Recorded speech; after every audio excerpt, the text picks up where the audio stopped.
potentially, actually, when you took into account the eventual cost and carbon emissions associated with decommissioning batteries and getting rid of them, if they are to become very widely used, then actually the advantages of cars using battery technology as we currently have it are really rather reduced.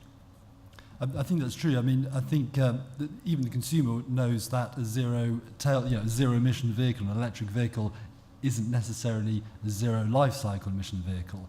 In fact, we've done some focus group work with in a London borough where it was, you know, the person in the street would all ages, all backgrounds, basically knew that the power station emissions had to be taken into account. So that's good news, if you like, that the consumer is engaged with that. As far as the battery is concerned itself, I think there are some outstanding issues, and I think the industry and the consumer and consultants like myself, we're all actually in a learning process, and there are new elements that we have to consider in the life cycle of an electric vehicle.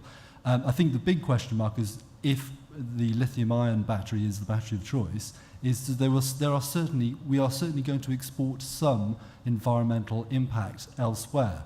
It might be Bolivia, it might be China, wherever that lithium is being mined and processed.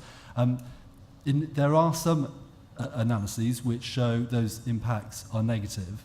Probably my reading of it is if you look at all the impacts together, there are still very significant environmental benefits. And so as long as we're not careful to be carried away by the presence of new impacts, I do think we need to be sort of reasonably sober, admit that there will be some transfer of impacts, but in essence it underlines the need for further research and to keep track on what the actual impacts are. And I think the only mistake the industry could make is ignoring or denying those impacts. Embrace the proper scientific analysis, and I feel sure the overall impacts will show a reduction even when battery recycling and battery production is taken into account. Michael, you agree? Yeah, I mean, I think the report you were referring to is one done by Ricardo for the Low Carbon Vehicle Partnership, and Ben Webster interpreted it in a given way. I mean, it did show that overall, the fundamentals of it, that it's the usage phase of the vehicle that's still used the most, but there are additional embedded energy in production and disposal. But I think the important thing, and I'd like to say on this one, is that it depends where you draw the boundaries. I think one of the issues is that if you take an automotive battery and then at end of life you then destroy it, that gives you one set of impacts, which I think was to a degree already reflected. But if you look at what's already happening in China, and I know that BYD, who is an organisation that many people will have heard of, they are already using depleted automotive batteries for other energy system uses. So it's spot storage.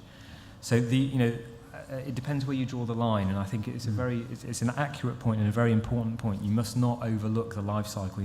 Biofuels have had its independent indirect land use change impacts. Everything has an unforeseen consequence.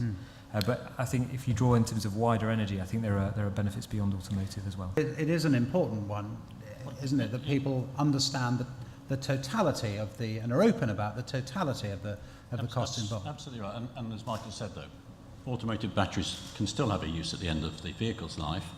And equally, don't forget that the demand for lithium-ion batteries, the major contributor is not going to be automotive.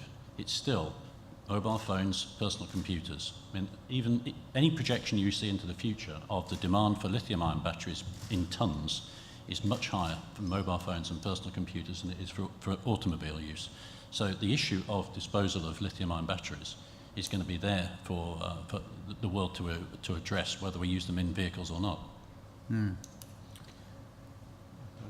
Just one point while Michael quite rightly spoke about take-up slow of electric vehicles. I think you need to bear in mind that they're just coming onto the market now. But if there's one thing that would help clarify things, it's going to have a visibility a little bit longer term, that those grants are going to be in place because people are making commercial decisions based on supply of vehicles, people about purchase decisions, and I know it's an invidious position to be in, but one of the things that people want to know is that going to be an ongoing grant that people can count on, and that will then generate the supply into it, because there is a demand in the UK market, there's no doubt about that, and we're seeing that in the order take for the electric vehicles, which are very high. But should the government be backing electric vehicles specifically, or in the longer term just turning to any vehicle which delivers low carbon, including I think we have to be non-technologically specific, but I think that at the moment there are specific problems with getting a competitive level of pricing on electric vehicles, which the government have recognised, put this in place. It's helped things. The difficulty is if that's in place for 6 months, 12 months, it makes it very, very difficult to build a commercial strategy on that basis, and you need to have a slight degree more longer-term vision on it, I think, and then we'll see an acceleration of that take-up. Yeah. So it's interesting that classical technology strategy policy, as it's sort of taught in universities, basically says don't touch technology, push with a barge pole, because if you get a mistake, it's very costly, and also you're disrupting the markets. So certainly in the 90s and in the noughties, certainly there was a move back to, if you like, letting the market make the decisions. And what's been interesting with electric vehicles in Europe and elsewhere is that the technology push has been adopted again. And I think it's actually been done quite cleverly, because it's been done often with a time-limited way, in the sense that OLEV grants, say, in the UK are available, but it's quite clear at the beginning that they won't be available forever. So the lesson from that is, if you are going to engage in technology push, do it with your eyes open and basically announce to the markets that it will be time limited and let the markets take over at a later date. Mm. What kind of prospects can the industry offer to suggest that these low carbon emission vehicles will be affordable for the bulk of consumers over the timescale which they're talking about? You have to have affordable technology which can be widespread. Widespread so that you have a small effect on each product which will sum up in a big effect. We cannot expect electric mobility to cover in the foreseeable future all our needs. It has to be intensified where it is feasible and necessary, and we don't have to simply imagine that it will replace what we have today. Cost, energy cost, economical costs are extremely important things. You cannot simply say to the user, to the customer, that this thing is cheap, because it isn't. It is not cheap. It is very expensive. Yeah. How much is your new Land Rover, Peter? I couldn't possibly discuss that. But the technology is expensive, and that's absolutely correct. And I think what we're going to see in the future is a wide variety of solutions. So I think actually customers have the potential to be quite confused, because they've been used to buying for the last 100 years either a petrol engine or a diesel engine car, and now they're going to be faced with a whole range of solutions, whether it be those two solutions, some form of hybridization, or pure electric, or combinations of those. And I think it could be quite confusing to the customer if we're not very careful. So there will be a number of solutions, and some of those will be relatively expensive. So, and I do think the governments around the world have got a part to play, because I talked about the worldwide legislation that we think is driving us towards, in 2030, a 60 to 80 grams per kilometre fleet average. That inevitably is going to mean a number of those vehicles are going to be zero or thereabouts, and some of those a little higher than that, so that hence a variety of technical solutions.